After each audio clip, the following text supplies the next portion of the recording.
तक लुम्बिनी के कार्यक्रम तक लगातार चलती रहेगी। और जितने भी साथी हम जुड़ रहे हैं सबको अगर इस बार समय नहीं मिला तो अगले फ्राइडे को उनको समय देंगे और इस पूरे कार्यक्रम का संचालन लगातार बनगोत्रा साहब करेंगे। उनकी अनुपस्थिति में हमारे और साथी हैं वो करेंगे। और जो भी साथी संचालन करना चाहें वो मुझे फोन करके बता सकते हैं, मैसेज बॉक्स में लिख सकते हैं। ये कार्यक्रम शुक्रवार का। सर मैं आपको टोकना चाहता हूँ जी सर, प्लीज प्लीज मैं अपने जम्मू कश्मीर की बात रख दूं कि हमारे जम्मू कश्मीर से मैंने तो 10,000 रुपया जमा करवा दिया है, चरगोत्रा साहब ने भी 5,000 रुपया जमा करवा दिया है, और तुलसीदास संगे जी 1-2 दिन में वो 10,000 रुपया वो भी जमा करवा देंगे। तो बाकी हमने यहाँ से जम्मू कश्मीर से अपना काम पूरा कर दिया है और अपनी टिकट करवा दी है। ये मैं कश्मीर से दे रहा हूँ। जी जी जी सर, मैं फिर से आप सबसे माफी चाहता हूं। लगभग मैं बहुत सारे साथियों से एज में बहुत कम हूं, आपसे मेरी एज बहुत कम है, तो मैं आपको कोई निर्देश नहीं कर सकता, कोई गाइडेंस नहीं दे सकता। लेकिन जो राष्ट्रीय बौद्ध महासभा का वर्किंग का मेरा अनुभव है 15 वर्ष का, 2009 से और आप अभी तक का कंटिन्यू का, वो मैं आपके साथ शेयर करता हूँ। तो इस दौरान मैंने तथागत को भी पढ़ा, रीजनल जो हमारे गुरु रहे, संत रहे, उनको भी पढ़ा, और बाबा साहब को भी थोड़ा पढ़ा, मानवर साहब को भी मैंने पढ़ा। तो 2-3 बातें निकल के आती हैं सबको पढ़ने पर। एक तो संघर्ष की बात निकल कर आती है, दूसरी त्याग की बात निकल कर आती है। जब संघर्ष करने की हम समीक्षा करते हैं या बात रखते हैं, तो प्रत्येक व्यक्ति जो बहुजन समाज में जन्म लिया है वह प्रत्येक व्यक्ति संघर्ष कर रहा है। अगर वो 10 साल की उम्र से लेकर और अभी तक का उसका अपना फ्लैशबैक में जाकर देखे तो प्रत्येक व्यक्ति ने संघर्ष किया है जब हम यहाँ तक पहुंचे हुए हैं। तो एक तो संघर्ष व्यक्तिगत होता है जो हम करते आए और सबने किया है, उस संघर्ष के आधार पर हमें यहाँ आज बैठे हुए हैं। और एक संघर्ष वो होता है जो हम विचारधारा के लिए, महापुरुषों की विचारधारा के लिए करते हैं। इस संघर्ष को हम देखते हैं पीड़ित मानवता के लिए संघर्ष तथागत गौतम बुद्ध ने किया, संत महापुरुषों ने किया, बाबा साहब ने किया, मानवर कांशीराम साहब ने किया। अब संघर्ष और त्याग से समाज में काम होना शुरू हो जाता है। अच्छे कार्यकर्ता को पलटने के लिए समाज में चमचे पैदा हो जाते हैं। ऐसा मानवर कांशीराम साहब की किताब जो उन्होंने लिखी है चमचा योग, उसमें लिखते हैं कि संघर्ष के आधार पर जब कार्य समाज में दिखाई देने लगता है तो चमचे सक्रिय हो जाते हैं।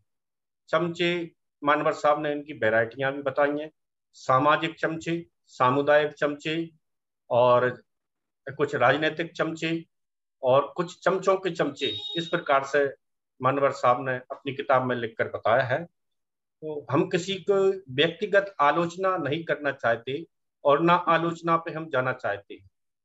और जैसे रामटेके साहब ने एक बात बताई कि मैं कार्य करने जाता हूं तो भारतीय बौद्ध महासभा के साथ ये कहते हैं कि हम ऑलरेडी किसी संघ के सदस्य हैं, हम इसके संघ के सदस्य नहीं बन सकते। तो मेरे यहाँ भी लोकल में भारतीय बौद्ध महासभा बहुत सक्रिय है, लेकिन मैं पूरे काम उनके साथ ही मिलकर करता हूँ, वो मेरे साथ मिलकर करते हैं। आज तक हमारे बीच में कभी विरोधाभास नहीं हुआ, क्योंकि मैं उन्हें धम्म की बात पूछता हूँ कि धम्म क्या है बताइए, धम्म का फाउंडेशन क्या है। तो धम्म का फाउंडेशन मित्रता है। तो मैं भी धम्म का काम कर रहा हूँ, आप भी धम्म का काम कर रहे हैं, और एक व्यक्ति से जब 2 व्यक्ति मिल जाते हैं तब ही धम्म की सही पहचान होती है। जैसा बाबा साहब ने बुद्धैन धम्मा में इसमें लिखा है कि धम्म कब प्रारंभ होता है।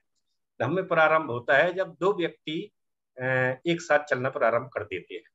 तो ये धम्म की पहचान है। अगर कोई भी संगठन कहीं काम करता है और वो धम्म का सही काम करता है और वो इस धम्म के फाउंडेशन को समझा है तो वो कभी विरोध नहीं करता, क्योंकि हम दोनों तरफ से कार्य करने वाले धम्म मित्र होते हैं। और जब मित्र होते हैं तो यहाँ विरोधाभास की कोई बात नहीं होती। तो जो साथी इसका कहीं ना कहीं विरोध करते हैं, तो मेरा उनसे निवेदन है कि उन्होंने धम्म को नहीं समझा, धम्म के फाउंडेशन को नहीं समझा।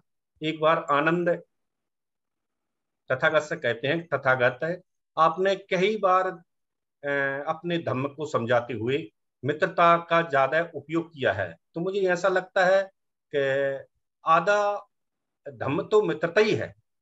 तो तथागत कहते हैं कि आनंद ऐसा मत कहो, आनंद ऐसा मत कहो, आनंद ऐसा मत कहो, आधी बार या आधा समय मेरा मित्रता में नहीं है, पूरा धम्म ही मित्रता है। सदाचार जिसको हम कहते हैं, मित्रता, सदाचार और धम्म का अष्टांगिक मार्ग का हम अनुभव निकालें अर्थ, तो उसका अर्थ है निब्बान। जो 8 प्रकार के जो अष्टांगिक मार्ग हैं, जो उनका पालन करता है, वह निब्बान को प्राप्त करता है, जिसमें राग निकल जाए, द्वेष निकल जाए, क्लेश निकल जाए। और इस प्रकार के संघर्ष और त्याग से जब समाज में अच्छे कार्यकर्ता पैदा होते हैं, तो कहीं ना कहीं समाज को और कार्यकर्ताओं को पलटने के लिए कुछ चम्मच पैदा हो जाती हैं। ये चम्मचे पलटने का काम करते हैं। मानवर कांसीराम साहब ने बहुत अच्छे तरीके से समझाया है। और हम बुद्ध एंड धम्मा के आखिरी का जो कंक्लूड चैप्टर है, उसमें पढ़ेंगे, बुधवार को जुड़ के आप सुनेंगे। तो उसमें एक बहुत बड़े साइंटिस्ट ने ये बात कही है कि चारित्रिक रूप से सदाचारी बुद्धिज्म तो भारत में बहुत चला, लेकिन मानसिक रूप से पीड़ित मानवता के लिए कार्य करने की कहीं ना कहीं कमी रह गई। उस कमी को बाबा साहब ने बुद्ध एंड धम्मा में लिखकर पूरी की है कि हमें मानसिक रूप से भी पीड़ित मानवता के लिए कार्य करना चाहिए। आदरणीय जेलर साहब ने जो बात रखी कि आज पूरे भारत देश में बहुत सारी एट्रोसिटियां हो रही हैं, उनको जेल का लंबा अनुभव रहा है, जेल में कितने लोग किन किन प्रकरणों में रहे हैं, और उनने अपनी आंखों से को देखा है, और उनकी पीड़ा बिल्कुल साफ जाहिर थी कि हम उसका अध्ययन करें जेलों का जाकर, तो उसमें अधिकतर लोग बहुजन समाज के ही होते हैं। उसके पीछे कारण क्या है कि हम जो 3-5 दोष हैं, कहीं ना कहीं उन 5 दोषों में हम फंसा लिए जाते हैं।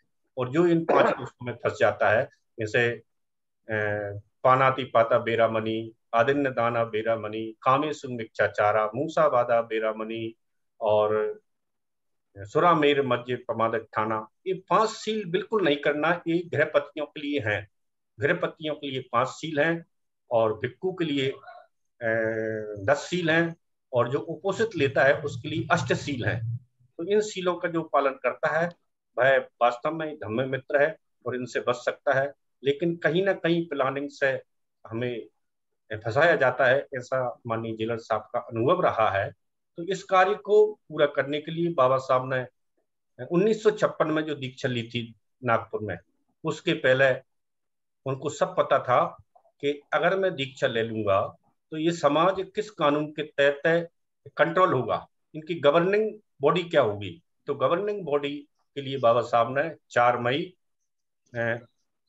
1955 में दी बुद्धिस्ट सोसाइटी ऑफ इंडिया की स्थापना की थी।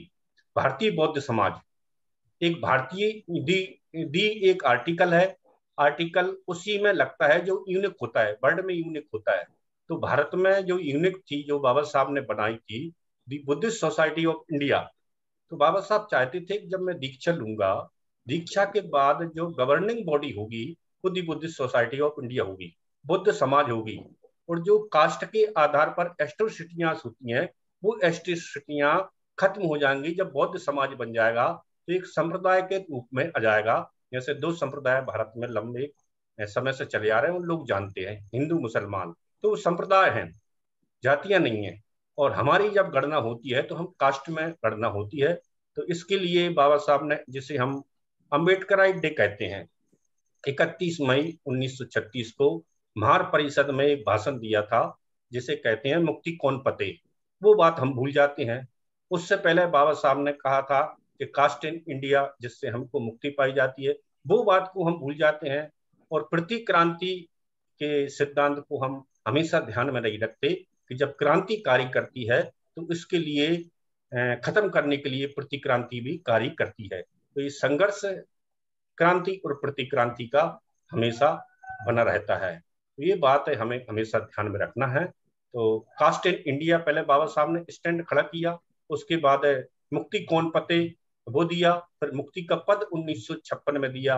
लेकिन बाबा साहब 1956 के बाद हमारे साथ नहीं रहे, तो उनकी इस बात जो मुक्ति कौन पते के बाद उन्होंने एक समाज बनाना चाह रहे थे, सोसाइटी बनाना चाह रहे थे, दी बुद्धिस्ट सोसाइटी ऑफ इंडिया, उसके साथ कहीं ना कहीं टेम्परिंग हुई। और बाद में ये भारतीय बौद्ध महासभा 1957 से नाम निकल के आ गया।